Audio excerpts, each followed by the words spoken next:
Good evening, ladies and gentlemen. It's a happy occasion. In the associating with Ratu from Chicago, we would like to listen to him. What is there for us in the kitty in the next millennium? Gentlemen, I remember in my college days, E.M. Forster's India Again. I had a sort of a topic to be read. When I learned to Mr. Zellner, he has come to India thrice, 4 times. Every time he has come, and once with a good wishes from his missus for celebrating his silver jubilee of marriage anniversary has come. And every time he is looking India in a different way. E.M. Forster also says, he came in 1940, he came in 60, he came. The Parda system has gone, that's what he says. I do not know what Zellner is going to tell us about the economics and business.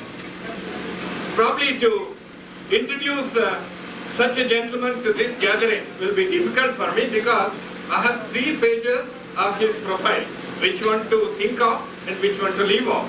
The better thing is, Professor Zellner is Economics, Business India, who is giving the lecture. He is a graduate school of Business University at Chicago and HOD of Alexander, Professor of Economics and Statistics during 66-84, HGB Alexander, Distinguished Service Professor, 84-96, Director, Doctorate during 1969-70, Founder and Seminar Leader, MBA or NSF seminars, etc. Like that, I have got 3 pages.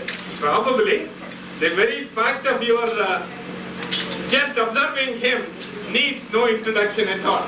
On behalf of PMH, on behalf of Indian Statistical Institute, we have pleasure in welcoming Professor Zellner, and I have pleasure in offering a small bouquet.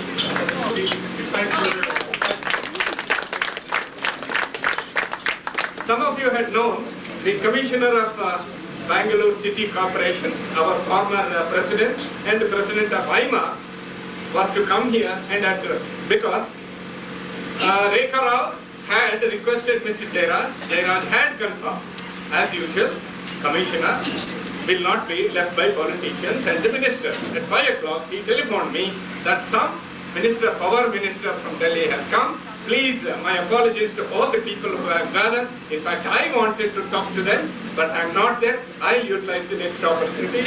So on behalf of Jairaj, my apologies, and on behalf of Jairaj, I welcome Professor Zellner. And he has told, if I come there, I'll be diluting for 15 minutes, devote that 15 minutes for Professor itself, so that the question and answer session, instead of 15 minutes, we will have 20 minutes or half an hour, with your permission. Hope that is okay for the professor. You know, as I was telling in the beginning, the economics and business in India, I was not joking. Today morning, probably all of us have heard over the news media that some 200 items have been affected. They say they have released, WTO is coming and holding discussion, how far the release is there and what type of business we can conduct. I am sure Professor would have covered certain things, otherwise probably during the question and answer session will be able to do it, because it is not only software, all other businessmen who are present here are having their industries.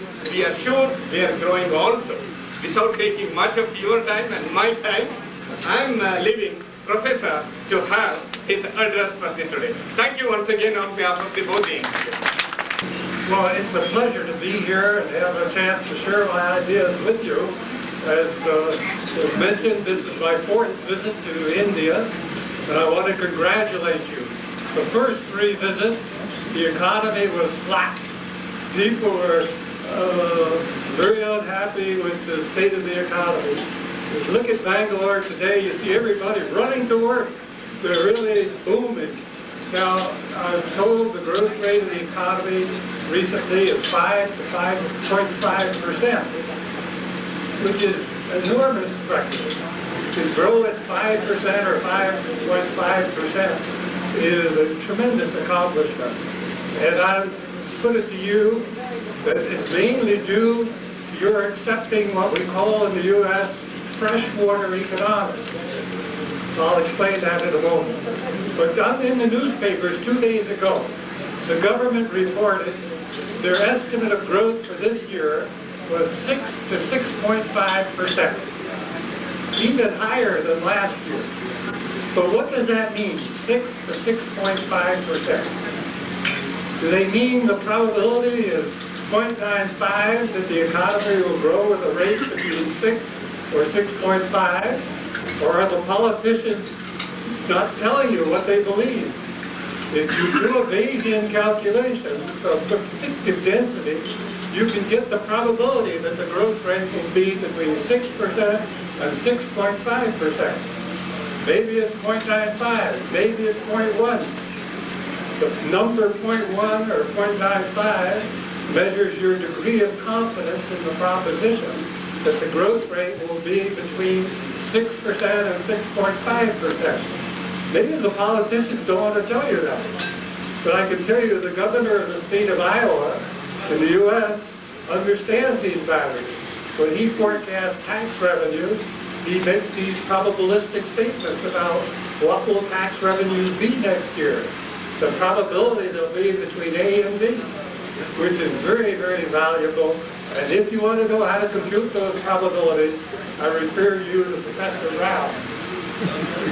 Consult with the ISI Statistical Institute. They can tell you how to compute these probabilities. Now let me say, I've worked over the years and had great pleasure with about 10 Indian students in the U.S. One student, Sankar, is now director of your Madras School of Economics. A tremendous accomplishment in his career. Another student who may be here, Professor Chetty, he finished years ago and he won the Mahanovich Prize a few years ago. He came back and was at ISI Delhi and did tremendous work on your cement industry, your jute industry, your sugar industry. For example, in the cement industry, there was a shortage of cement in '74. Everybody wondered, why was there a shortage of cement? Somebody, Minhas, who was just kicked off the planning commission, said there's only one reason there's a shortage of cement.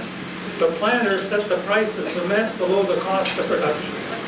So Chetty built a model of the cement industry, and his model predicted that if you freed up the market for cement, the price would go from 3 to 4 rupees per unit up to 7 rupees, and you'd have unlimited supplies of cement. The government official said, no, no, no. If you free up the market for cement, you'll get monopoly. And the price will go from 3 to 4 up to 12, and you'll have a shortage of cement.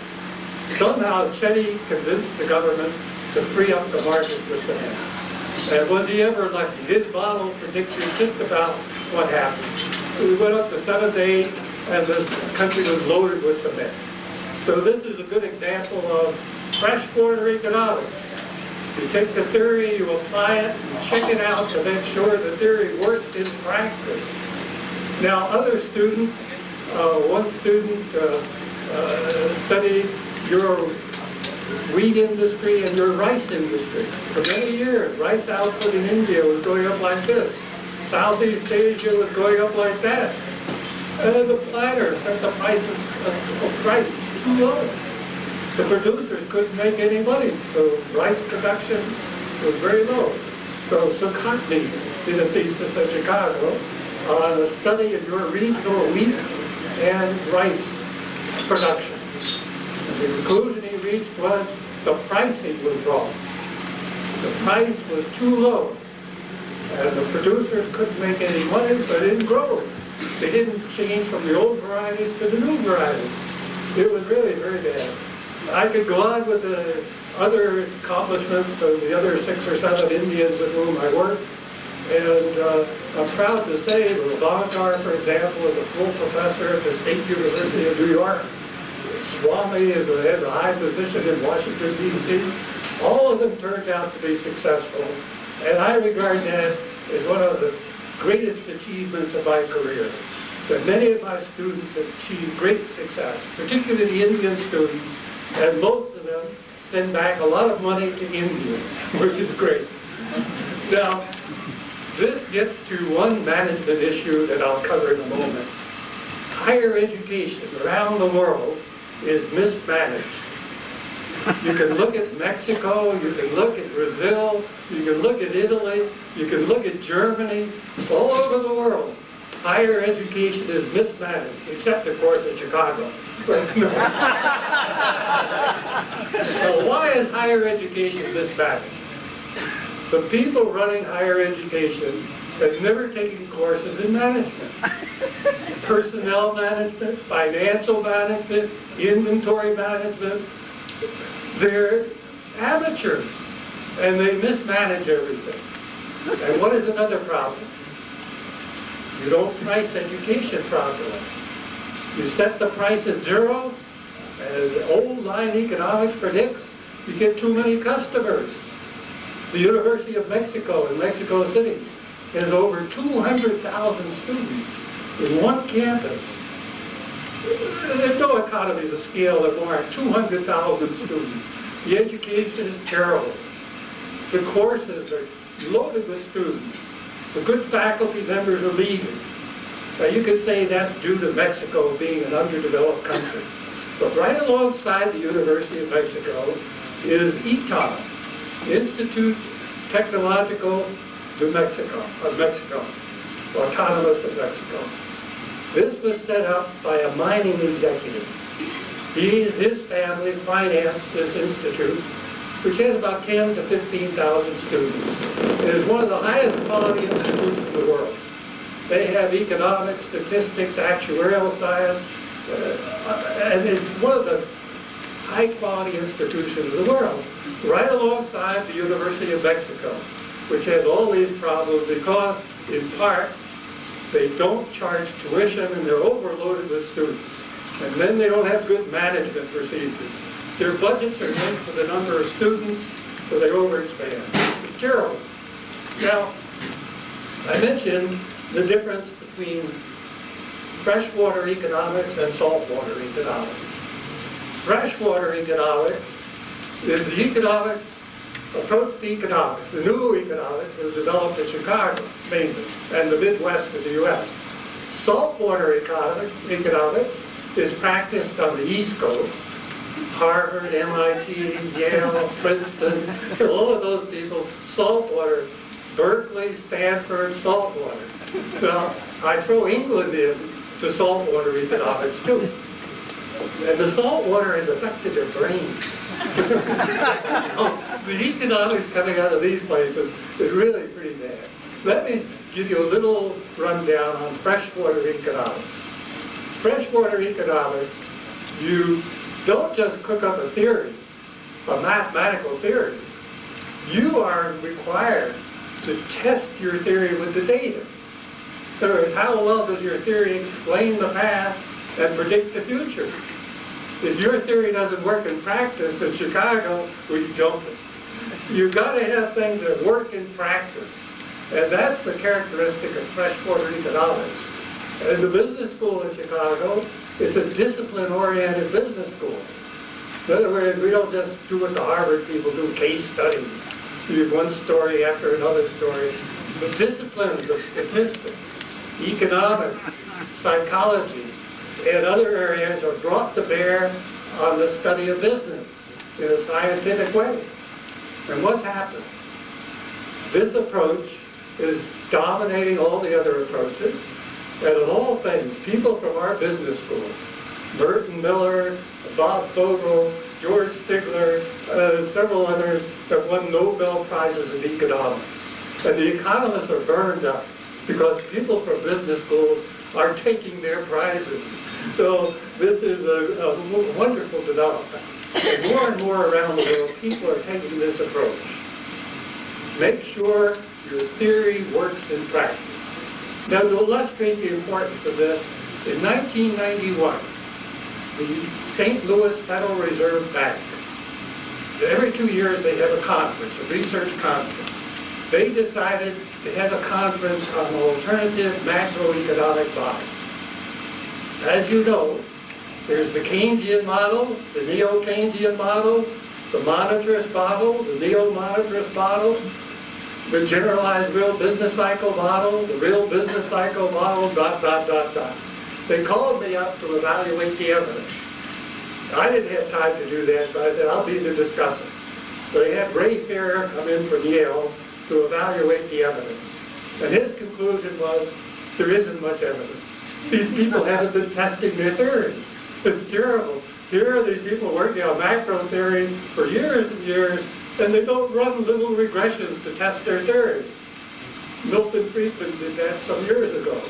He ran the Keynesian multiplier model against the money multiplier model, using data from the US and several other countries. And he found the Keynesian model doesn't work. It doesn't work. This is the model that's explained in the introductory economics textbook of Paul Samuelson. The most popular textbook in the world tells the students the Keynesian multiplier is equal to 3. The government spends $1 billion. Keynesian model predicts GNP will go up by 3 billion. That was never tested until Milton Friedman came along and tested that hypothesis and found it was all wet. It doesn't work in practice. So this is an example of bringing theories down to earth and seeing how well they work in practice. Now another example, the Coles Commission in Chicago was responsible for the new econometrics, the new quantitative economics originated at Chicago with the Coles Commission. Many Nobel Prize winners, Hoffman, Goldman, and others were there at the Coles Commission developing quantitative methods for economics. Now they all agreed that you needed better quantitative methods for economics. But the question that came up was, how do you build your models? And some of the Coles people, Lars Klein and some others, decided to build big models of economics. And we still have that in the WIN project and others. Here in India, you've just got a new large-scale macroeconometric model. So Klein and Goldberger, others build these big macroeconometric models. What was the approach in Chicago? Run them against a random walk model. Use a random walk model. Next year's GNP is equal to last year's GNP. And those big models couldn't beat the random walk model.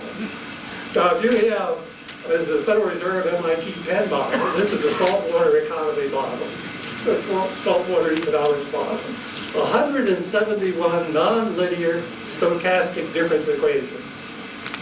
Okay? The Digliani, a Nobel Prize winner, Ando and DeLeo from the U.S. Federal Reserve Board built this model of 171 equations. I was asked to come in as a consultant, but they wanted the Chicago influence. So I told them, you don't know whether this model has a unique solution or not. Secondly, we ran simulation experiments with the model. We put the model on the computer and ran it through a Great Depression. It created the damnedest depression we ever saw. And then we shocked the model with inputs of money, and it changed the tax rates. It produced crazy results. They turned the model over to the Federal Reserve Board. The Federal Reserve directors couldn't understand the output of the model. They couldn't explain the output of the model, the forecast and everything.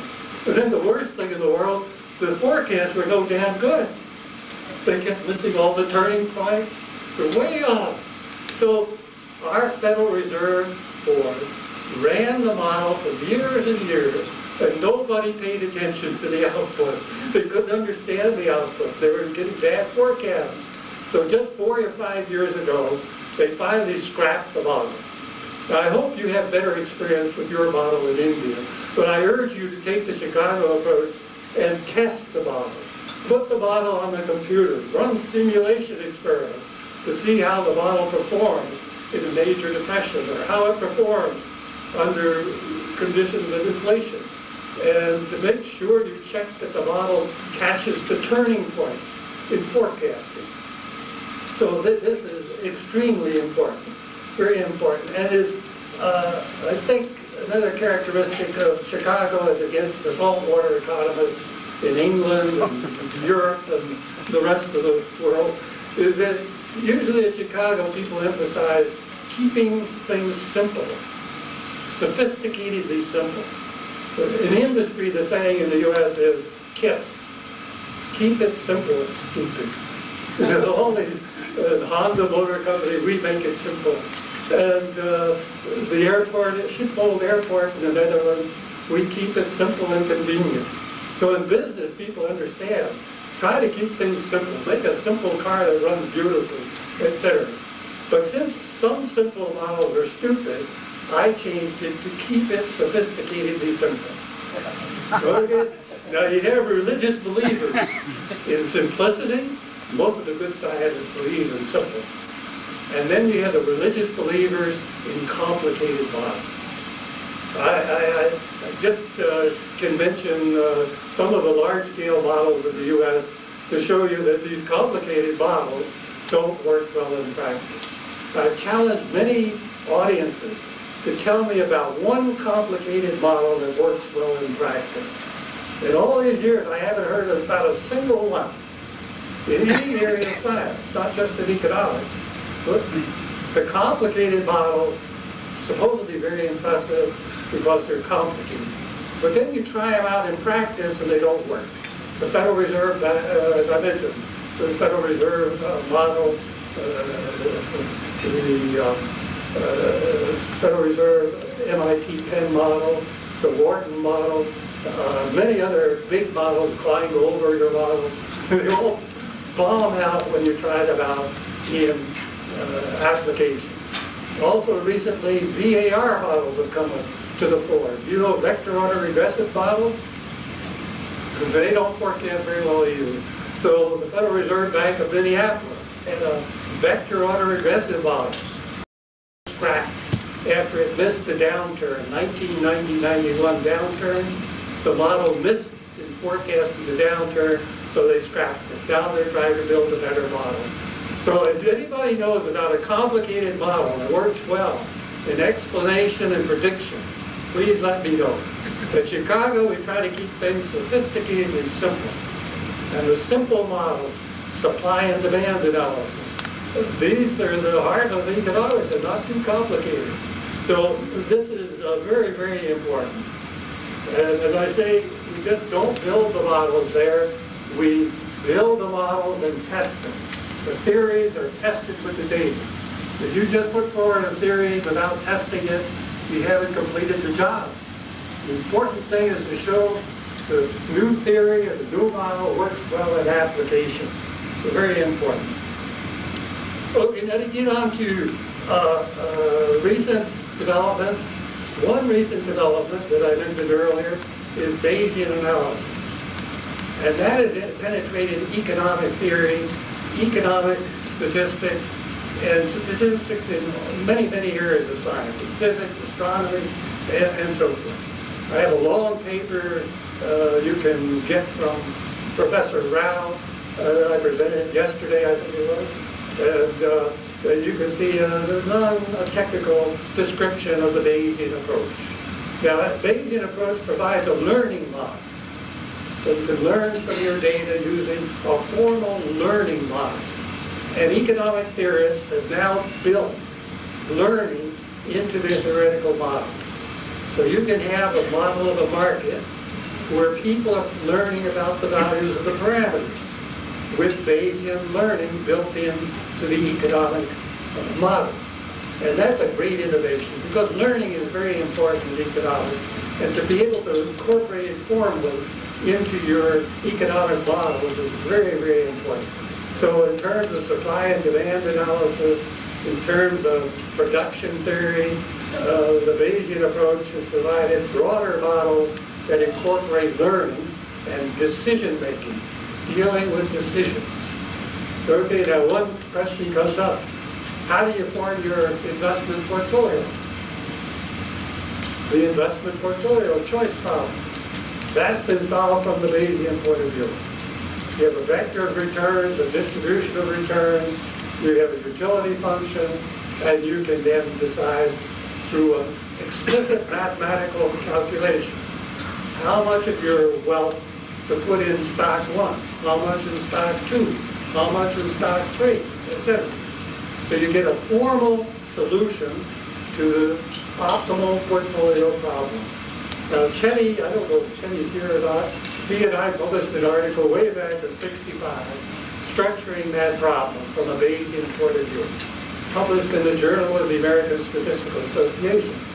Then I had a couple of other students, one from Australia, another one, we get students from all over the world in Chicago.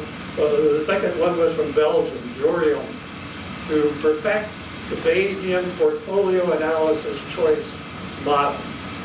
Now it's being used at Goldman Sachs on Wall Street. It's being used by the CDC Investment Management Company, Bankers Trust, and Wall Street has gone high-tech. Bayesian portfolio analysis used. Now this is just one area of decision theory, or solving decision problems where Bayesian analysis is very useful. When you try to do Tinbergen's policy making, for years and years people worried how to get optimal economic policies, to compute them. You're given a social welfare function, you've got an economic model, how do the policymakers set the variables? Optimal. Bayesian optimal decision making solves that problem. Optimal control theory. There are a number of other economic problems in marketing. Oh, the marketing people have gone high-tech. I mean, they have models of consumer behavior that'll just blow your mind away. Bayesian models of consumer choice. And it's really remarkable. Financial economics, pricing options, the Bayesian option pricing model. So wherever you look in business now, financial economics, marketing, operations research, you see Bayesian techniques being applied. Banks in England, other firms, even Bill Gates' Microsoft Corporation uses Bayesian network analysis. They have a special unit that does Bayesian network analysis. I hope they're successful. Given all this money, they probably are. Okay. But now to get back to the broader issues, as I say, this has changed this is part of the new economics. Learning, Bayesian decision theory, Bayesian forecasting. I can compute, given a model, the probability that the Indian economy will turn down next year.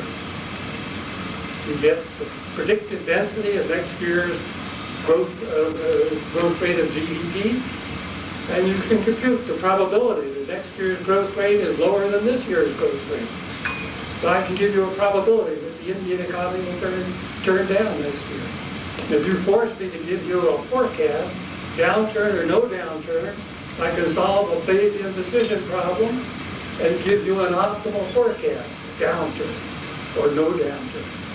We've done this for 18 countries' data from 1974 to 1995.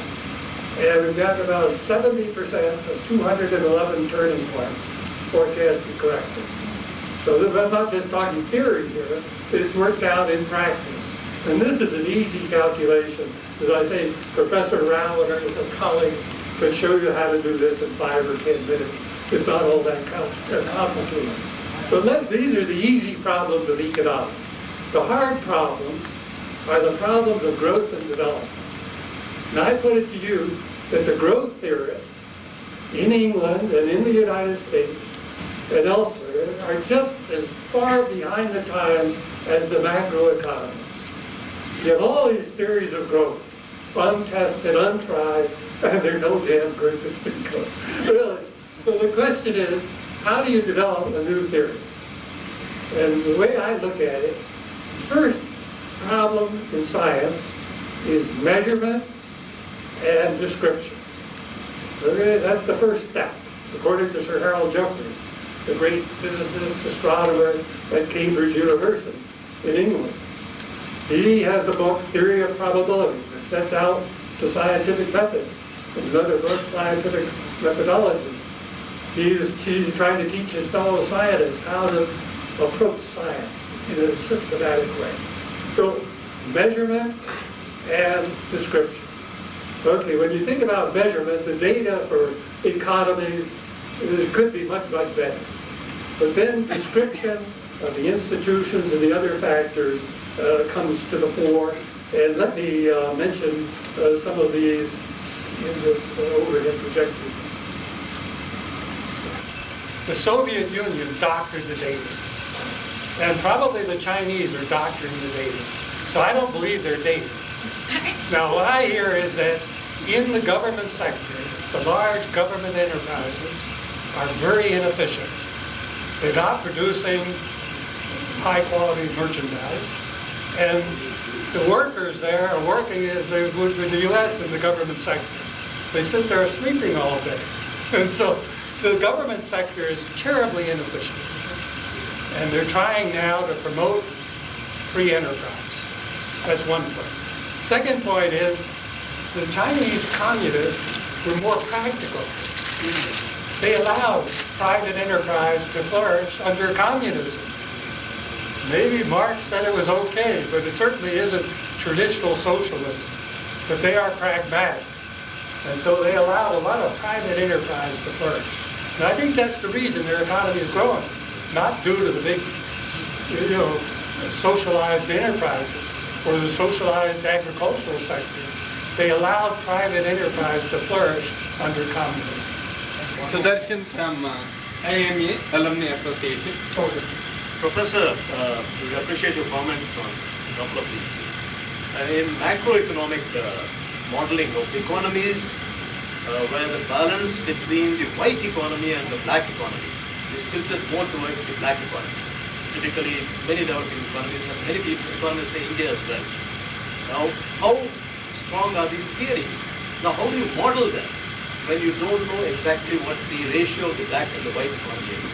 And therefore, how do you pivot growth models and policies? That is one. Secondly, in growth models, is there research being done? Are there some studies on growth models for economies in transition, developing transition economies, and economies in transition also from overprotected to liberalizing economies, which many of them are today? And thirdly, Professor Amartya Sen. Sorry. I'm going to charge you for 3 questions.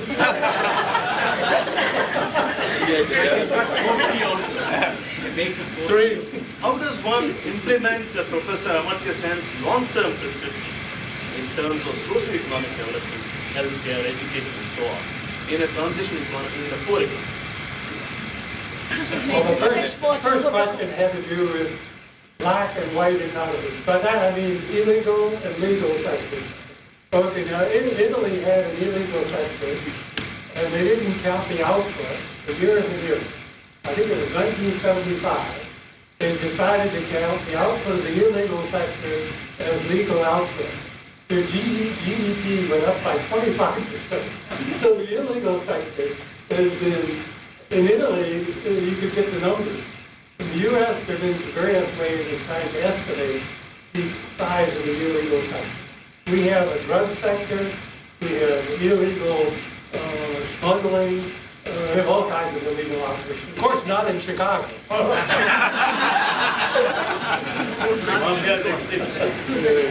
Now, the only modeling I can think of that's relevant there is Gary Becker, my colleague Gary Becker, who did economic theory of crime. So if you're in the illegal sector, you're operating illegally.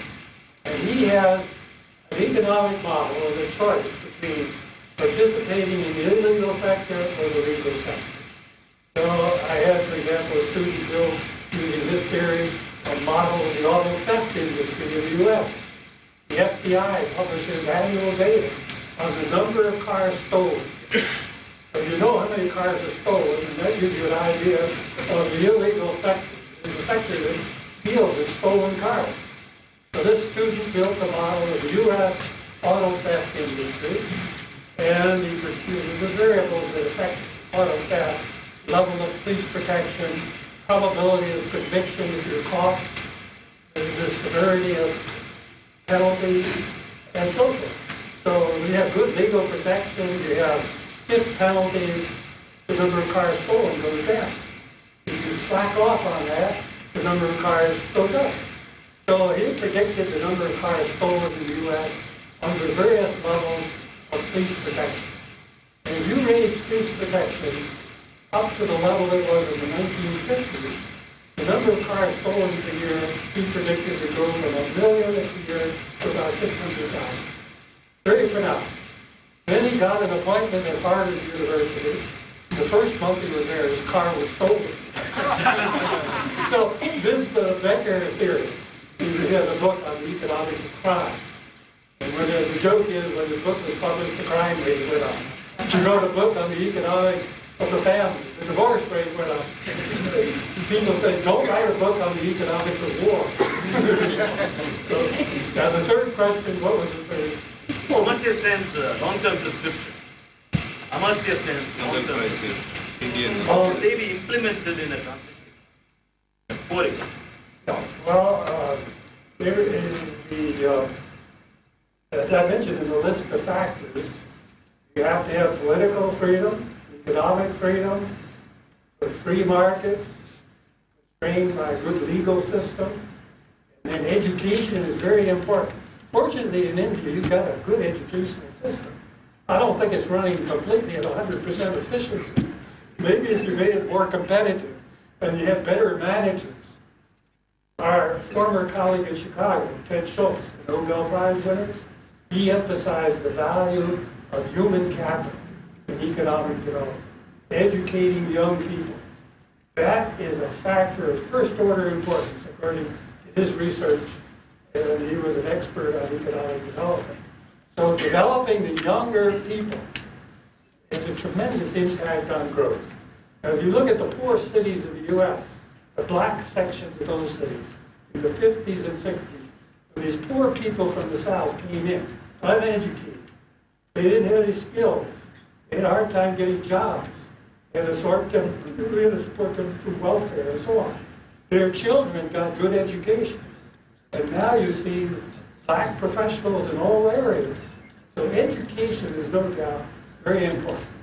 One other thing that I think hampered Indian economic development was your policies with respect to foreign investment.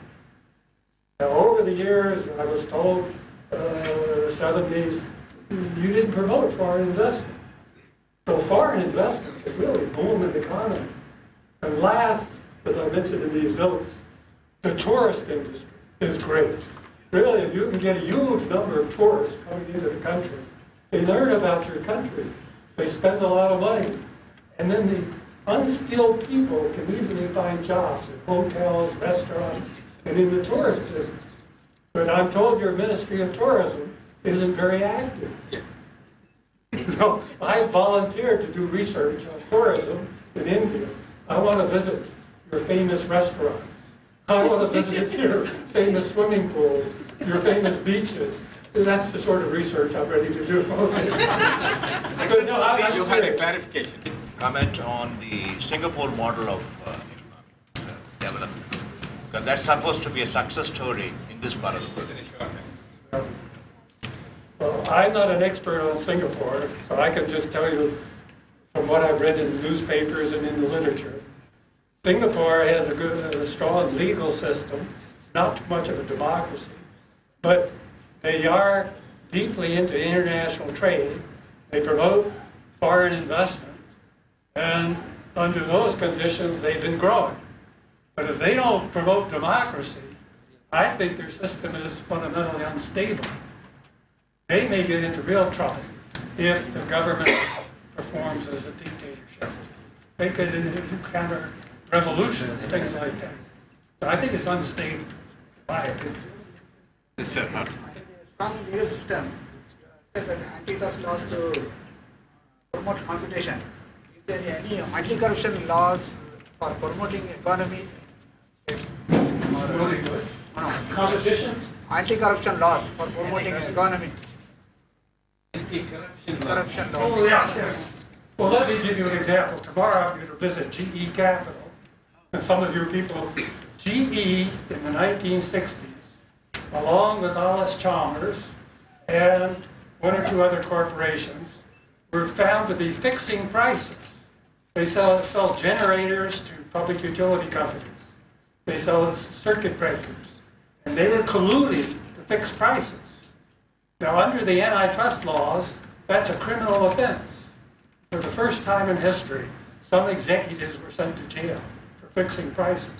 That's part of the antitrust laws. Now Microsoft is up under charges of monopoly, trying to monopolize certain areas of the computer industry. They have to argue in court to show that they're not acting as monopolists. So our antitrust laws, there's a whole literature on our antitrust laws, starting from about 1911 onward. And there have been cases brought against many, many companies for fixing prices, sharing markets, preventing entry, doing all those sorts of things that are illegal. Now, it's not the case they prosecuted all offenses, but the laws are there and everybody knows it's illegal to fix prices. It's illegal to prevent entry, and so forth. So I don't know what your laws are in India, but that's very important for promoting competition. You get a monopolist in operation, usually, take AT&T. They used to run the telephone industry in the US. For years and years, the telephones remained the same. Black telephones, you have the light. Then a few years back, they decided to free up competition in the telephone business. Now you can get any kind of telephone you want. You can get all these services. You have companies competing on rates. The quality of service is better, the rates are lower, and so on. Take our airline industry. After World War II, it was pretty much regulated by the government. The services were very highly priced. The service wasn't too good. At a certain point in time, they decided to free up the airline industry. Suddenly, the rates went down, the quality of service went up. And I hear in India that's happening here. When I visited in 1988, I wanted to go from Chicago to Madras, back to Bangalore, and back to Chicago. I could make the reservation from Chicago to Bombay. But at that time, I couldn't make a reservation on Air India from Chicago. I had to do that in Bombay. And was that ever a problem? Getting from Bombay to Madras and back to Bangalore, it took me so many, I don't want to explain all the difficulties. It was like the difficulties Professor Polasek is having currently. It took negotiations with the airport people and everything to arrange that schedule. So you freed up the airline industry. I flew in on your new airline. It was beautiful, right on time, good service, just perfect. What was the name of the airline? Jet Air, right. So the Jet Air, they had perfect service. Now here, Air India is improving too with the competition. In Mexico, the same thing happened. Used to fly Mexicana Airlines to Mexico City. You hoped you'd get there, and you hoped your luggage would be there. Now they opened it up to competition. Mexicana Airlines is now efficient. The luggage gets there quickly. They're doing everything to compete with the private airlines. So those are the sorts of things that have actually occurred.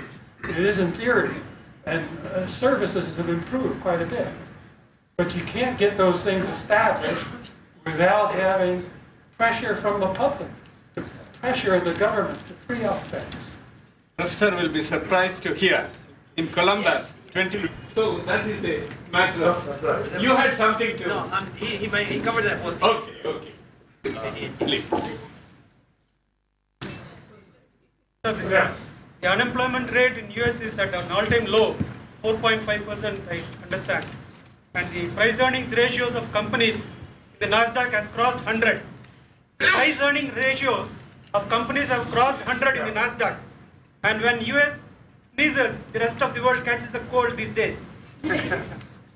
So where do you think, are we sitting on top of a bubble with 85% growth on the NASDAQ last year?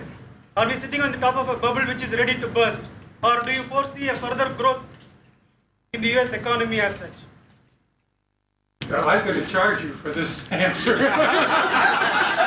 Association is not going to pay. He's in the stock market. Yeah. Today morning it has been discussed in Star TV, this question very much, about 1 hour. Well, this whole expansion of the 1990s is the strongest expansion in US history. The longest and strongest. And I think it's due to a technological wave of innovation coming from the computer industry, the World Wide Web, and so forth. That is just, many people expected the 90s to be a slow decade, but instead it turns out to be one of the most rapid decades for growth in the US economy. Many people think this technological wave is going to persist for several more years. Now, whether the stock market will come down a little bit or not, at the beginning of the 90s, the Dow Jones average was at 2,000. Now it's over 11,000 within one decade. So that's an enormous increase. So probably there'll be an adjustment, but I don't foresee a huge depression or anything like that. It could be a minor recession, but not a huge depression as far as I can see. But again, that's somewhat subjective.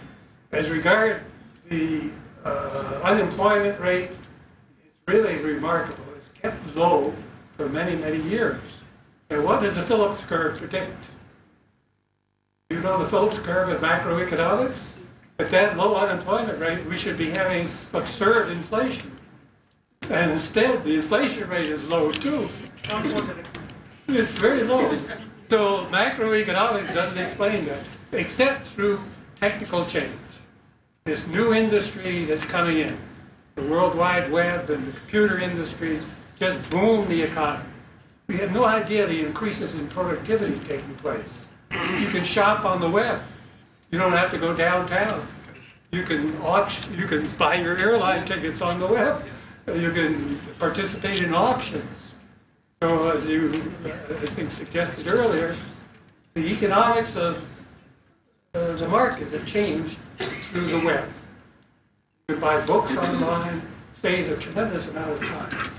Email saves people a lot of time. All the computer facilities at the university, for example. We can run off copies, we can reproduce things, we can record lectures. We can do all these things. Years ago, you couldn't do that. That raises the productivity of universities. So that's happening throughout the industry and probably underlies the boom. That's bound to go on for several more years. But there could be some ups and downs along the way. We are the hosts to America and to Germany and other places. I want to ask, when you speak of democracy, why is the World Trade Organization snatching and hijacking the intellectual property right of the Indians? K Ghosh, she has asked a direct question to you. Yeah. Now, I don't know too much about the operations. It's very important, Professor. She is asking a right question. For India, it's now a big question. Intellectual property right. That's why intellectual property rights. I didn't understand the question. Could you explain in detail? I asked you, when you spoke about democracy, democracy is by the people, for the people, of the people. That means we are a world family of human entities. Democracy means for everyone. And under the circumstances, why is the American country, the people, hijacking the Indian property intellectual right? Neem, turmeric, all these have been taken and snatched away. Margot, for that matter, like that. Now, let me say for background remarks, this is a very difficult question. First off, it would be nice if the world were one big happy family. Unfortunately, the world is not one big happy family. Secondly, in the U.S., for many, many years, we were cut off from the rest of the world. Many people felt the U.S. should not pay attention to the rest of the world, the isolationists of the 20s and 30s. In fact, we got pulled into 2 world wars, and most people were against the U.S. going into the First World War and the Second World War. My brother was wounded in the Second World War. So we haven't been treated too kindly by the Europeans. 2 world wars they started. And my father had to go in the army in the First World War, my brother in the Second World War. So this one happy family, it's not a happy family, unfortunately. Now, secondly, as regards the U.S. and democracy, We had 3 elections, freely elected presidents for years and years. It's probably the most stable democracy in the world. We even impeach our presidents. Did you watch Clinton? Wonderful TV. You know what happened? Clinton was so busy with the impeachment trials, he left the economy alone. And that's why the economy boomed.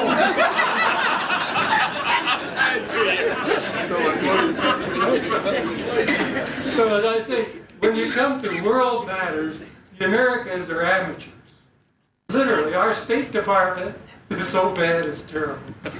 Our Central Intelligence Agency, I just finished the whole.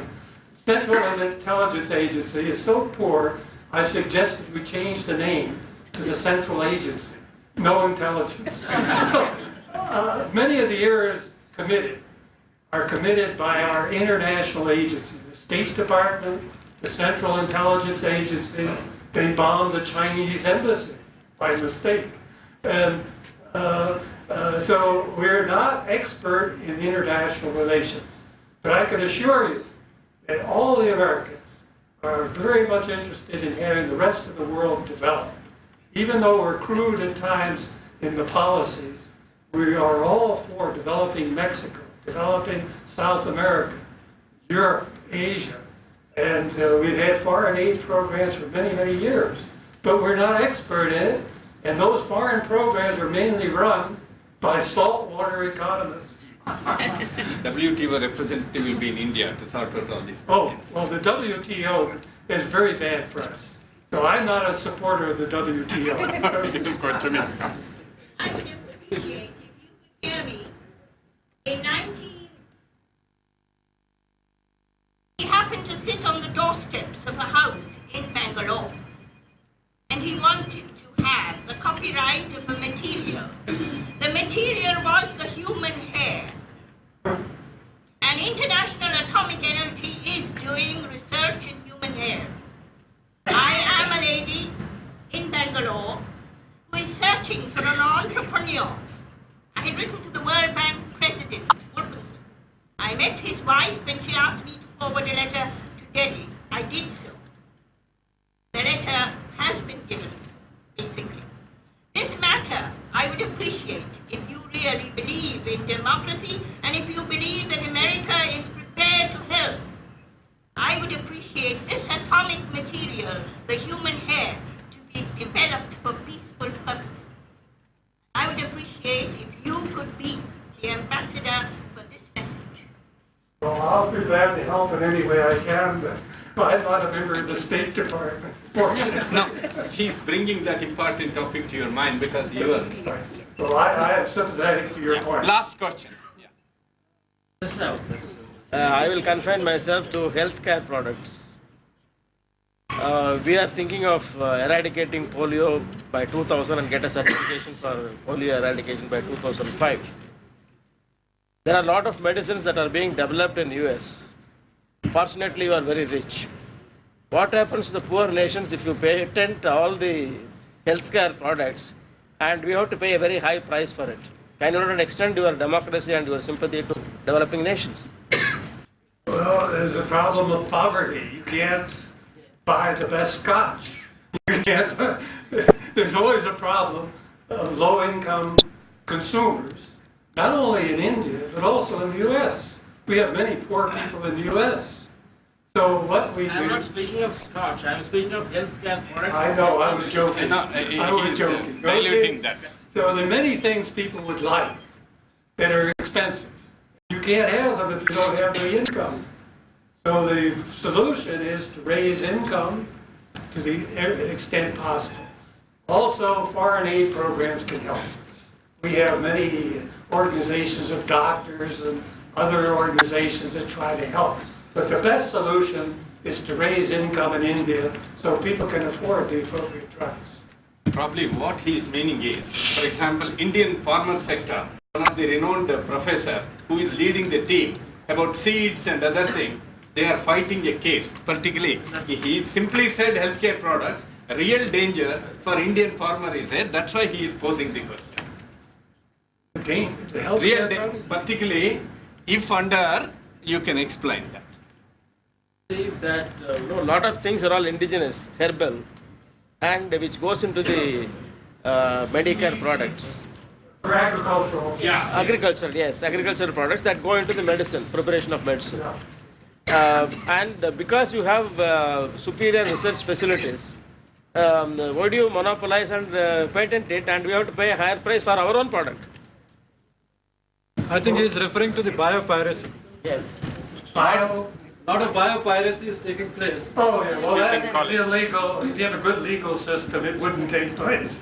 As far as our exporting firms are concerned, they're interested in business wherever they can get it. So if the Indian customers can pay and buy the products, they'll sell to you. But if you don't have the money, then you can't buy the products, clearly. So you've got to get income up in India to afford the products. You want it. I'm asking an academic question so that you won't charge me anything. You compared the simple models' performance with the complicated models in that context.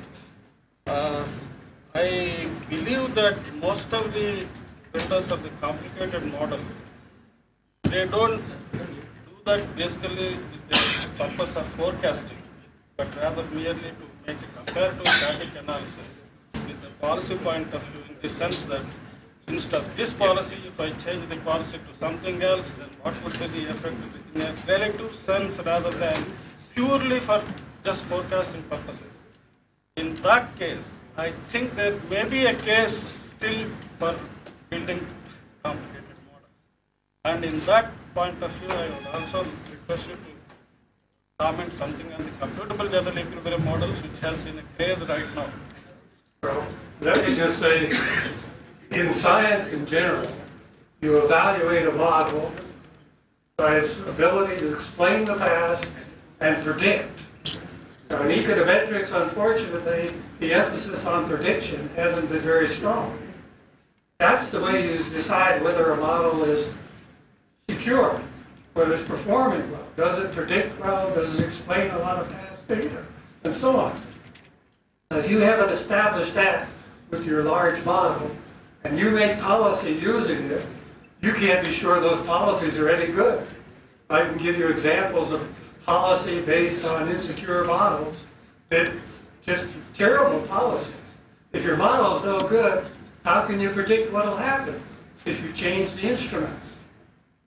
You can't be secure in your predictions. Then you're uncertain about which policy to follow. So the basic answer is to have confidence in the model. You want to have a model in which you have confidence. You build up confidence in the model by seeing that it performs well in practice. Forecasting and explanation. Your model does both of those things very well. You have a lot of confidence in it, and probably the policies based on it will be good. But if you have an insecure model, the policies could be all wet. Could be very bad. So it's very important to build policies on secure models. From the salt water. Right. And I invite BMA President to just conclude the session in 2 minutes, and then we invite Professor Rao for what is next.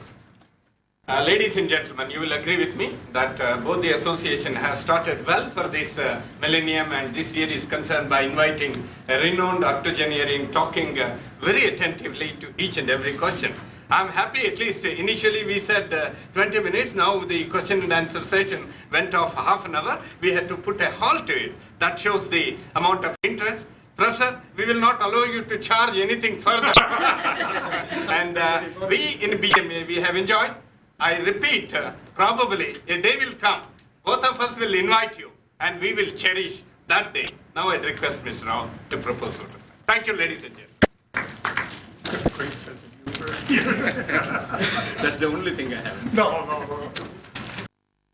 Professor Zellner, distinguished professor from Chicago, Mr. Venkatraman, President BMA, distinguished members of BMA, and all friends from the Indian Statistical Institute workshop, and all the participants here. Thank you, Professor Zellner, for words of wisdom. I'm sure we are all wiser. I'm sure we are going to think about the saltwater economics very cautiously, and we are going to look forward to learning more about the freshwater economics. I think there are just two things that I'd like to say before I sum up. One is that your advice about privatization of the higher education. I strongly believe that it is needed, and I'm sure there is a move towards this in India. But I hope that it also takes us in the right direction.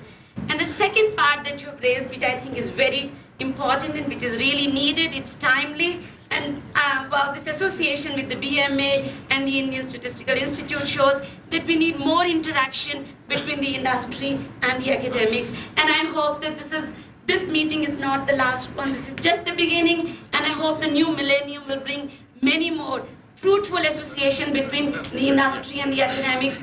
And with that, I would like to say again, thanks to the BMA for organizing this lecture, and my many thanks to Professor Zellner for the stimulating, thought-provoking, and words of wisdom for all of us this evening. And of course, it's not enough to say just words of thanks. It's difficult to say thanks for the time and the words that you have spoken this evening. As a token of appreciation on behalf of the BMA and on behalf of the Indian Statistical Institute, in the right Indian tradition, in the tradition of Bangalore, I would like to offer this shawl, and I hope that you will remember this. Thank you very much. It's a cold season. Thank you very much. Chicago is very, very cold, and we hope it will keep you warm. Thanks again. It was a pleasure. Thank you. Ladies and gentlemen, the year should begin with India celebrating 33% and better rights for women. Now this association is offering a small bouquet to you. Oh, thank you so much. Thank you so much. Thank you everyone. Yes, thank you. Thank you. Well, thank you so much. Thank you, Professor. Oh, I enjoyed it. Yes, thank you very much.